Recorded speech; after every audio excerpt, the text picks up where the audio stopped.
இல்ல, தமிழக அரசு மடைமாற்றம் செய்ய முயற்சி பண்ணுதுன்னா, ஒரு வாரத்துக்கு சொல்றேன். அப்படியே வச்சுக்கிட்டா, அதனுடைய அந்த வேலையை அழகாக தடுத்து நிப்பாட்டி இருக்கலாம் மோடி அரசு. ஒண்ணுமில்ல. ஐயா 2152 கோடி ரூபாய். அத குடுக்கணும்னா, நீங்க மும்மொழி கொள்கையை ஏற்கணும். இவங்க முடியாதுங்கிறாங்க. சரி விடியா.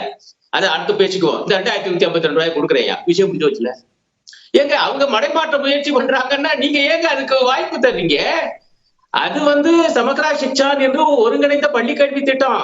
அதன் கீழ் வரக்கூடிய தொகையை கொண்டு போய் வம்பா கொண்டு போய் மும்மொழி கொள்கை, இவரே மும்மொழி கொள்கைன்னு பேசுறாரு. அதோட கொண்டு போய் இணைச்சது யாரு?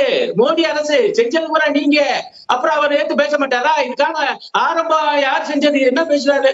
அப்புறம் பாரு ரொம்ப வேதனையா இருக்குது. இந்த தொகுதி மறுசீரமைப்பு பத்தி எல்லாம் இப்ப பேசவே கூடாது. எங்க இப்ப பேசலைன்னா எப்ப பேசுறது? 2026 இருந்து அது வரலாம் என்று அரசியல் சாசனத்துல தெளிவா இருக்கு நண்பரே.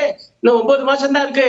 சரி, ஒரே ஒரு குறுக்கீடு. 2021 இதற்கு முன்பு, அதாவது நீங்க வாஜ்பாய் 2001 இருந்தப்போ 25 ஆண்டுகள் தள்ளி போடப்பட்டது. உங்களுக்கு தெரியும். அதுக்கப்புறம் நீங்க 10 ஆண்டு காலம் உங்களுடைய கூட்டணி கூட ஆட்சி காங்கிரஸோடு திமுக இருந்திருக்கிறது.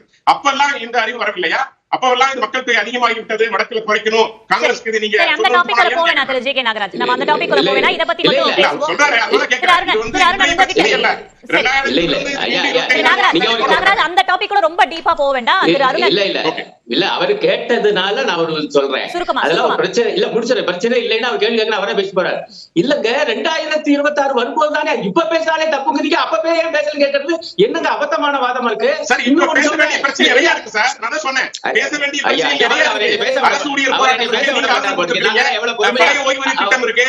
நிறைய அருணன் உங்ககிட்ட இந்த கேள்வி, இந்த 1000 கோடி ரூபாய் ஊழல், அமலாக்கத்துறையுடைய அறிக்கை, இந்த மாதிரியான விஷயங்கள் தமிழக அரசுக்கு வரக்கூடிய தேர்தலில் நெருக்கடியாக மாறப்போகிறதா?